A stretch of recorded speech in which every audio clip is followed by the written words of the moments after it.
नाशिक शिक्षक मतदारसंघाची सध्या निवडणूक सुरू आहे। मागची निवडणूक शिक्षक मतदारांना पैठणी वाटल्यामुळे गाजली होती। काही ध्येयवादी शिक्षकांनी एकत्र येऊन त्या पैठणीची होळी केल्यामुळे संपूर्ण राज्यभर तो विषय गाजला होता।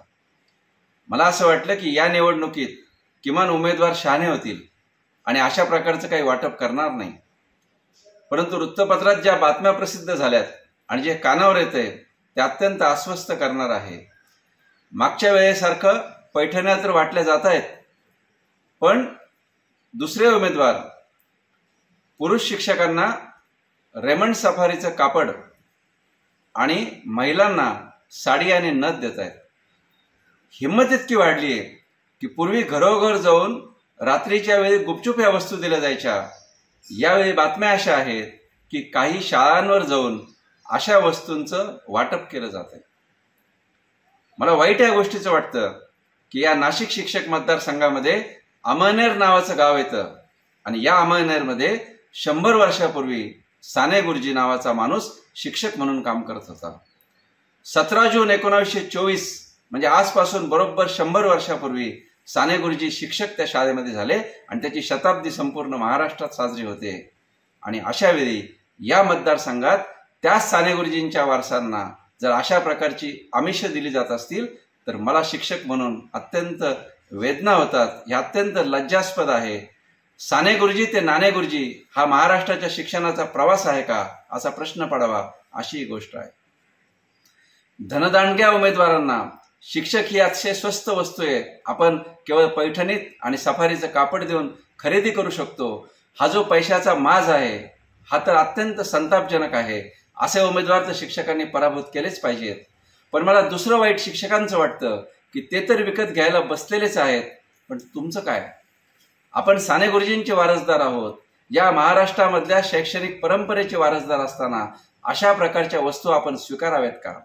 किंबहुना अशा प्रकारच्या वस्तू वाटप करणाऱ्यांना पायातली चप्पल काढून यांना हाकलून दिलं पाहिजे। इतकं सात्विक संताप शिक्षक समुदायाचा व्हायला पाहिजे असं मला वाटतं। आणि म्हणून शिक्षक समुदायानं या अशा प्रकारच्या धनदांडग्यांना नाकारलं पाहिजे, विरोध केला पाहिजे आणि अशा प्रकारच्या दिलेल्या वस्तूंच्या जाहीर होळ्या करायला पाहिजेत। अशा प्रकारच्या फोन करणाऱ्यांचे फोन कॉल व्हायरल करायला पाहिजेत। आणि मला असं वाटतं की शिक्षण व्यवस्थेचं शुद्धीकरण करण्यासाठी ही निवडणूक आपण बघितली पाहिजे असं मला वाटतं। दर 6 वर्षांनी निवडणूक येते। मागच्या 6 वर्षापूर्वी मी निवडणूक आयोगाकडे या गैरप्रकारांची चौकशी करा ही तक्रार केली। आजही निवडणूक आयोगांकडे मी त्याच बातम्या पाठवून चौकशीची मागणी केली। फक्त आपण आरडाओरडा करायचा, अशा प्रकारच्या तक्रारी करायच्या, त्या तक्रारींच्या चौकशी होत नाही। याच्यातून धनदांडग्या उमेदवारांची ताकद वाढत चाललेली आहे, धाडस वाढत चाललेली आहे। मागच्या वेळी ते घरी जात होते, आज ते शाळांवर फिरतायत। इतकी हिंमत त्यांची वाढली। उद्या पुढच्या निवडणुकीत विद्यार्थ्यांसमोर शिक्षकांना वाटप करायची धाडस हे उमेदवार करतील। आणि म्हणून निवडणूक आयोगानं तातडीनं या दलालांचा बंदोबस्त केला पाहिजे। ज्या शाळांमध्ये अशा प्रकारचं वाटप मुख्याध्यापक करू देतील त्या मुख्याध्यापकांवर पण कारवाई करायला पाहिजे, जेणेकरून शाळा या पवित्र गोष्टीमध्ये अशा अपवित्र गोष्टी घडणार नाही। या निमित्ताने मला एकूणच शिक्षक मतदारसंघाविषयी सुद्धा काही बोललं पाहिजे। आज धनदांडग्यांची हिंमत या मतदारसंघात होते कारण पैसा प्रचंड आहे। आणि म्हणून मला असं वाटतं की फक्त शिक्षक हाच उमेदवार असेल अशी दुरुस्ती या शिक्षक मतदारसंघात केली पाहिजे। कारण सामान्य शिक्षक जर उमेदवार असेल, अगदी शिक्षक संघटनेचा जर उमेदवार असेल तरी त्याच्याकडे इतका पैसा नसतो आणि तो इतकी हिंमत करणार नाही। दुसरी गोष्ट, जर हे मतदारसंघ शुद्ध होतच नसतील तर हे मतदारसंघच रद्द करून टाकावेत। ज्या काळात समाजामध्ये शिक्षणाचं प्रमाण कमी होतं अशा काळामध्ये शिक्षक हा समुदाय हा शिकलेला असल्यामुळे त्यांचे आमदार केले गेले।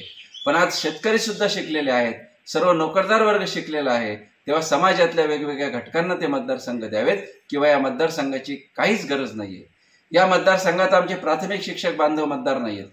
आज प्राथमिक शिक्षणाचे प्रश्न अतिशय गंभीर आहेत आणि म्हणून प्राथमिक शिक्षकांना सुद्धा या मतदारसंघामध्ये मतदार करण्याची गरज आहे। ज्या धनदांडग्यांकडे एकेका शिक्षक मतदाराला देण्यासाठी 5-5 हजार रुपयेपर्यंतच्या रकमा आहेत, असे धनदांडगे आमच्या आत्महत्या करणाऱ्या विनाअनुदानित शिक्षकांचं दुःख समजावून घेणार आहेत का? त्यांना त्यांच्याबद्दल कणव तरी वाटणार आहे का? आणि म्हणून या धनदांडग्यांचा पराभव तर कराच, परंतु त्याही पलीकडे जो वाटप करण्याची भाषा करेल त्याला त्याची जागा दाखवून द्या आणि तुमच्या पैशापेक्षा शिक्षकाचं शिक्षक असणं हे अधिक श्रीमंत आहे, या धनदानग्यापेक्षा माझा शिक्षक असणं श्रीमंत आहे हे यांना दाखवून द्या. आणि शिक्षकांनी अशा प्रकारच्या वस्तू कुठल्याही न स्वीकारता बेधडक तक्रारी कराव्यात आणि अशा प्रकारचे दलाल पकडून द्यावेत, असं मी एक शिक्षण क्षेत्रातला एक कार्यकर्ता म्हणून आपल्याला विनंती करतो. एबीपी माझा, उघडा डोळे बघा नीट.